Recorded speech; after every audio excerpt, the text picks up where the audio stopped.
Past indefinite tense আর future indefinite tense easily কিভাবে মনে রাখা যায় এর জন্য একটা টেকনিক দেখো তো এটা কি একটা বাহু এই বাহুর উপরে আমি 90 ডিগ্রি অ্যাঙ্গেলে অর্থাৎ 90 ডিগ্রি করে একটা বাহু অঙ্কন করলাম এর উপর। এই বাহুটার নাম কি? লম্ব। এই বাহুটার নাম হচ্ছে লম্ব। দেখো তো এই লম্ব শব্দের ভিতর কয়টা বর্ণ আছে? তিনটা। কি কি? একটা ল, ম, একটা হচ্ছে কি ব। এই তিনটা বর্ণ আছে না? এখন যদি ল আর ম বাক্যের ক্রিয়াপদের শেষে থাকে, ল আর ম বাক্যের ক্রিয়াপদের শেষে থাকে, তাহলে সেই টেন্সটা হচ্ছে পাস্ট ইনডিফিনিট টেন্স। তাহলে সেই টেন্সটা হচ্ছে কি পাস্ট ইনডিফিনিট টেন্স। এই লম্ব শব্দের মধ্যে কয়টা বর্ণ আছে? তিনটা। কি কি? ল, ম আর হচ্ছে ব। এই তিনটা বর্ণের মধ্যে ল আর ম যদি কোনো ক্রিয়াপদের শেষে থাকে তাহলে সেই টেন্সটা হচ্ছে পাস্ট ইনডিফিনিট টেন্স। কি টেন্স? Past indefinite tense. লম্বের ল আর ম যদি কোনো বাক্যের ক্রিয়াপদের শেষে থাকে তাহলে সেই টেন্সের নাম কি পাস্ট ইনডিফিনিট টেন্স। আরেকটা বর্ণ বাকি আছে, সেটা কি ব। এই ব যদি কোনো বাক্যের শেষে থাকে তাহলে সেই টেন্সটা হচ্ছে ফিউচার ইনডিফিনিট টেন্স। ঠিক আছে? তাহলে লম্ব এই শব্দটা আমরা রাখবো। লম্বের ভিতর কয়টা বর্ণ আছে? তিনটা। ল, ম, ব। ল আর ম বাক্যের ক্রিয়াপদের শেষে থাকলে সেই টেন্সটির নাম কি হবে? Past indefinite tense. আর ব শেষে থাকলে সেই টেন্সটির নাম কি হবে? Future indefinite tense. যেমন মনে করো আমি খেয়েছিলাম, কি আছে শেষে? ম আছে, তাহলে পাস্ট ইনডিফিনিট টেন্স। সে ফুটবল খেলছিল, কি আছে? লো আছে। কি আছে? খেলছিল, লো আছে, তাহলে কি পাস্ট ইনডিফিনিট টেন্স। আমি খাবো, কি আছে?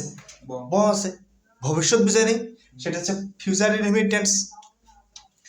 সে ফুটবল খেলবে, কি আছে? ব আছে, তার মানে কি ফিউচার ইনডিফিনিট টেন্স। তার মানে লম্ব শব্দ যে আছে এই লম্ব শব্দের কয়টা বর্ণ? তিনটা বর্ণের ভিতর ল আর ম যদি কোনো ক্রিয়াপদের শেষে থাকে তাহলে সেটি হচ্ছে পাস্ট ইনডিফিনিট টেন্স। আর বাকি একটা বর্ণ ব যদি থাকে কোনো বাক্যের ক্রিয়াপদের শেষে তাহলে সেই টেন্সের নাম কি ফিউচার ইনডিফিনিট টেন্স। এটা বুঝার সমস্যা আছে? পাস্ট বলতে কি বোঝায়? কোন কাজ অতীতে শেষ হয়েছে, কোন কাজ অতীতে শেষ হয়েছে, এরূপ কাজকেই কি বলা হয় বা এরূপ টেন্সকেই কি বলা হয়? Past indefinite tense. আর ফিউচার ইনডিফিনিট টেন্স কি?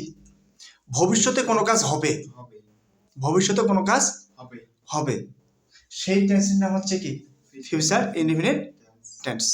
যেমন আমি খাবো, আমি কি এখন খাবো? পরে খাবো, অর্থাৎ ফিউচারে, সেটা হচ্ছে তোমার কি ফিউচার ইনডিফিনিট টেন্স। এতটুকু বুঝতে সমস্যা আছে? আমি বই পড়বো, এটা কোন টেন্স? আমি বই পড়বো, কি আছে? ব আছে, তো ফিউচার ইনডিফিনিট টেন্স। আমি বই পড়ছিলাম, ম আছে, তার মানে কি পাস্ট ইনডিফিনিট টেন্স। আমি গিয়েছিলাম, ম আছে, তাহলে কি পাস্ট ইনডিফিনিট টেন্স। আমি যাব, ব আছে, কি tense? Future indefinite tense.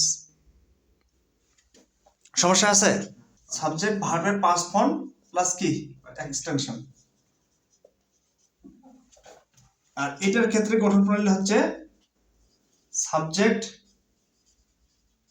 Shall বা উইল, মূল ভার্বের প্রেজেন্ট ফর্ম, এরপর কি এক্সটেনশন। ঠিক আছে? তাহলে কি পাস্ট ইনডিফিনিট টেন্স গঠন কি? পাস্ট ইনডিফিনিট টেন্সের গঠন কি? সাবজেক্ট মূল ভার্বের past form plus extension. Subject মূল ভার্বের পাস্ট ফর্ম প্লাস এক্সটেনশন। আর ফিউচার ইনডিফিনিট টেন্সের গঠন কি? সাবজেক্ট শ্যাল বা উইল, মূল ভার্বের প্রেজেন্ট ফর্ম, এরপর কি এক্সটেনশন। এটা তো অ্যাফার্মেটিভ ফর্ম, এই ফর্মটা কি অ্যাফার্মেটিভ। এখন এগুলো যদি নেগেটিভ করতে চাই, কি করতে চাই? নেগেটিভ, তাহলে কি হবে? সাবজেক্ট, দেখো তো প্রেজেন্ট ইনডিফিনিটের সময় কি হয়? প্রেজেন্ট ইনডিফিনিটের সময় নিয়ে আসবো ডু নট অথবা ডাজ নট। আর পাস্টের সময় ডু এর পাস্ট ফর্ম হচ্ছে ডিড, ডু এর পাস্ট ফর্ম হচ্ছে ডিড। তাহলে কি সাবজেক্ট ডিড নট নিয়ে আসবো, কি নিয়ে আসবো? ডিড নট, এরপর কি মূল ভার্বের প্রেজেন্ট ফর্ম, এরপর হচ্ছে এক্সটেনশন। ঠিক আছে? ভি2 মানে পাস্ট ফর্ম, ভি2 মানে কি পাস্ট ফর্ম, ভি2 মানে পাস্ট ফর্ম। ঠিক আছে? যেমন গো ওয়েন্ট, এই যে ওয়েন্টে বসবে। কিন্তু নেগেটিভের সময় এটার পাস্ট ফর্ম হবে না। কি কারণে হবে না? এই যে এইখানে পাস্ট ফর্ম বসাইছি, ডু এর পাস্ট ফর্ম কি? ডিড, ডু এর পাস্ট ফর্ম ডিড, ডু এর পাস্ট ফর্ম হচ্ছে ডিড। একটা বাক্যে যদি পাস্ট ফর্ম একবার বসে, দ্বিতীয়বার পাস্ট ফর্ম বসবে না, কি বসবে? প্রেজেন্ট ফর্ম বসবে। আবার যদি কি করতে চাই? ইন্টারোগেটিভ করতে চাই, কি করতে চাই? ইন্টারোগেটিভ করতে চাই, তাহলে কি হবে? এই যে ডিড বাক্যের প্রথমে হবে, ডিড কি হবে? যে ডিড প্লাস সাবজেক্ট মূল ভার্বের প্রেজেন্ট ফর্ম প্লাস কি এক্সটেনশন। ঠিক আছে? এইটা যদি করি, এইটা যদি নেগেটিভ করি, তাহলে কি হবে? একবারে সোজা, সাবজেক্ট শ্যাল অথবা উইল, এদের পরে কি হবে? নট হবে মূল ভার্বের প্রেজেন্ট ফর্ম, এরপরে কি এক্সটেনশন, এরপরে হচ্ছে এক্সটেনশন। আর যদি ইন্টারোগেটিভ করতে চাই, কি করতে চাই? ইন্টারোগেটিভ, তাহলে শ্যাল বা উইল বাক্যের প্রথমে। আর যদি এই জিনিসটা মনে রাখি যে ইন্টারোগেটিভ সেন্টেন্সে সাহায্যকারী ভার্ব বাক্যের প্রথমে হয় বা সাবজেক্টের পূর্বে হয়। ইন্টারোগেটিভ সেন্টেন্সে সাহায্যকারী ভার্বগুলো, ইন্টারোগেটিভ সেন্টেন্সে সাহায্যকারী ভার্বগুলো বাক্যের প্রথমে হয় অথবা সাবজেক্টের পূর্বে বসে, সাবজেক্টের পূর্বে বসে। ইন্টারোগেটিভ সেন্টেন্সে সাহায্যকারী ভার্ব, যে কোনো সাহায্যকারী verb, am, is, are, was, were, have, has, modal ভার্বগুলো can, could, may, might, shall, should, কি হবে? সাবজেক্টের পূর্বে, সাবজেক্টের পূর্বে। ইন্টারোগেটিভ সেন্টেন্স মানে সাহায্যকারী ভার্ব হবে সাবজেক্টের পূর্বে, সাবজেক্টের পূর্বে। তাহলে এখানে কি হবে? শ্যাল অথবা কি উইল, এরপর কি সাবজেক্ট মূল ভার্বের প্রেজেন্ট ফর্ম, এরপর কি এক্সটেনশন। এখন দেখো কয়েকটা উদাহরণ দেখো। আগে ফিউচার ইনডিফিনিট দেখো। যেমন আমি বাড়ি যাব, তাহলে কি হবে? আই শ্যাল গো হোম, আমি বাড়ি যাব, আই শ্যাল গো হোম। এখন যদি বলি আমি বাড়ি যাব না, তাহলে কি হবে? I shall not go home, আমি বাড়ি যাব না। এখন যদি ইন্টারোগেটিভ করি, আমি কি বাড়ি যাব? ইন্টারোগেটিভ, তাহলে কি হবে?